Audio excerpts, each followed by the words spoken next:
Se vocês separarem bem, está voltando ao seu funcionamento este canal. Em doses homeopáticas e eu nem diria ao seu pleno funcionamento, uma vez que nunca funcionou plenamente. Mas agora, com mais tempo, pretendo voltar a produzir para cá e trazer conteúdos bem variados, por assim dizer. Quem me acompanha em outras redes sociais sabe que eu falo majoritariamente sobre política, sobre assuntos que pipocam o noticiário, principalmente da política institucional. Mas o meu foco aqui, para além deste, é também falar sobre relacionamentos e outros assuntos que tangenciam a minha vivência enquanto um sujeito. Que é uma coisa que tu já fazia, inclusive, no TikTok e começou fazendo aqui no YouTube, certo?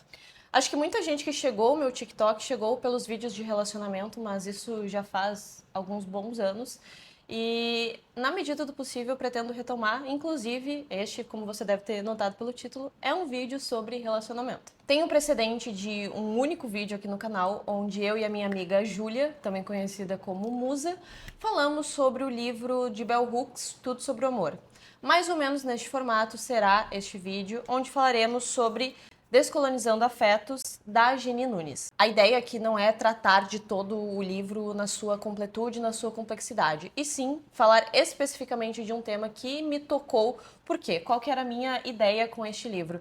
Uma amiga me emprestou e na minha viagem para casa de recesso de final de ano tive uma longa viagem de ônibus. E aí, nessa minha jornada bastante longa, eu estava disposta a ler esse livro até o fim. Não consegui ler até o fim, mas uma boa parte dele, acho que faltou tipo umas 20 páginas, que aí eu completei na casa dos meus pais, eu consegui. E aí, um trecho me chamou muito a atenção. Este livro, para você que não sabe, ele trata sobre outras formas de amar. A proposta que eu entendi ser a proposta de Ginny Nunes, não somente repensar casamento, monogamia e heterossexualidade, mas sim encontrar novas formas de amar que não passem por estes formatos engessados que essencialmente na sua estrutura são problemáticos. Então, um conceito que ela traz, que eu não posso dizer que eu concordo ou discordo, é simplesmente algo que eu aprendi deste livro, achei interessante, por isso que a gente comenta sobre. Não necessariamente eu preciso concordar para achar relevante. Ela fala sobre a energia que a gente gastaria tentando fazer funcionar, e isso são palavras minhas, essas formas ultrapassadas, que não é exatamente ultrapassada, mas são as formas consolidadas de relacionamento. Para ela, seria muito mais fácil a gente repensar, construir uma nova forma do que se chama de casamento do que melhorar o casamento em questão. No capítulo chamado Monogamia e Não Monogamia, uma questão de escolha, tem o seguinte trecho. Apesar dessa pressão social, a monogamia é narrada como uma escolha simplesmente espontânea, e isso oculta o fato de que, na maioria das vezes, a abdicação da própria autonomia afetivo-sexual faz parte de uma negociação implícita, é uma moeda de troca para que se possa exigir do outro que entregue o mesmo que se oferece. Talvez por isso, quando alguém recusa receber este presente, entre aspas, haja reações tão adversas, abre aspas. Não, eu não quero que você deixe de estar, beijar, amar, se relacionar sexualmente com quem quiser, de sair para onde quiser como prova de amor a mim. Pode até soar como uma ofensa, um desagrado, fecha aspas. A recusa desse combinado mutuamente coercitivo desestabiliza toda a economia moral da monogamia. Para que existam pessoas que se sacrificam por outras, é necessário que haja quem aceite esse presente e corresponda. Se não houver reciprocidade, quem se sacrificou espontaneamente nomeia a si mesmo como coitado, trouxa, e ao outro como egoísta, ainda que este nunca tenha solicitado tal renúncia. Após tantos séculos subjetivados nessa lógica, é difícil depreender desses roteiros que nos ensinam que prova de amor é abdicar de si, que é abrindo mão da nossa autonomia que demonstraremos o quanto cuidamos, amamos e nos importamos com o outro. Por mais que possa parecer estranho, é um gesto de afeto recusar esse sacrifício de quem nos diz amar. Além disso, é uma forma de autocuidado, pois aceitar esses presentes das renúncias da autonomia do outro é como uma assinatura invisível que fazemos de um contrato violento. Em vez de buscar igualdade, nivelando por baixo quem se sacrifica mais pelo outro, que possamos cogitar outros critérios, como autonomia, alegria, expansão e transbordamento. Eu acho que, lendo, conversou muito com a bagagem que eu tenho de leitura da Bell Hooks.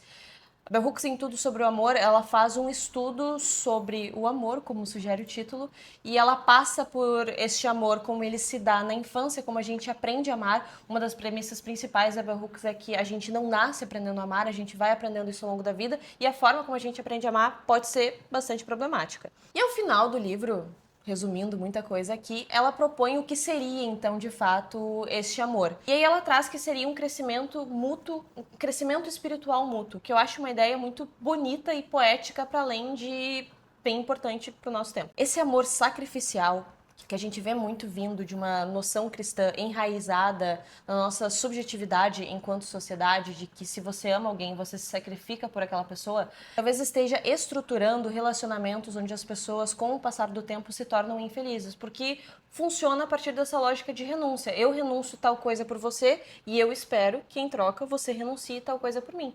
Em outras palavras, a gente vai se podando. Eu não tenho uma bagagem bibliográfica, tal qual tu tem, sobre esse assunto. Talvez ainda me falte ler sobre isso. Eu já pedi indicações para ti para começar algumas coisas assim, para inclusive entender cenários assim de relacionamentos, de como se vê com o teu parceiro, mas também com outras pessoas ao teu redor, para inclusive tu aprender como amar ao longo da própria vida, que eu acho que como a gente tem um círculo de convivências muito pautada dentro da sociedade de uma tradição judaico-cristã, então acho que isso caminha muito nesse sentido. As relações vão se perpetuando a partir muito dessa lógica. E quando essa lógica entra em um piloto automático, creio que muitas dessas relações, sejam elas de amizade, sejam elas maternas, sejam elas paternas, sejam elas através de irmandade, ou então um relacionamento amoroso, creio eu que esses sacrifícios acabam vindo muito desse lugar religioso. É toda uma construção, se a gente for parar para pensar nisso que a Bell Hooks traz do amor desde a infância, né, que é quando a gente toma cabo do que serão as nossas primeiras noções de amor.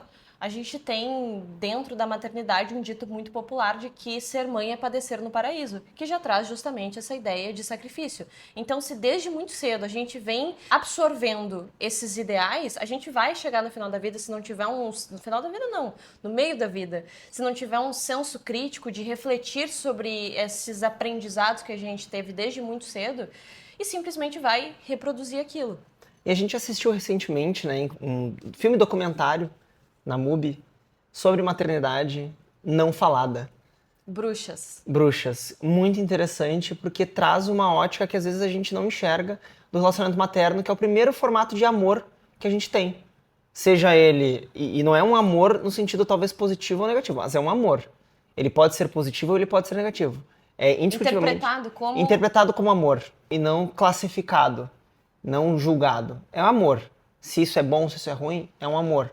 Mas ainda assim, ele tem os seus prejuízos, inclusive para a mulher que às vezes não quer ter aquele filho. Muito pouco se fala. E muito pouco se fala. E até tem isso no filme, dessa briga psicológica da mulher com ela mesma. Sim.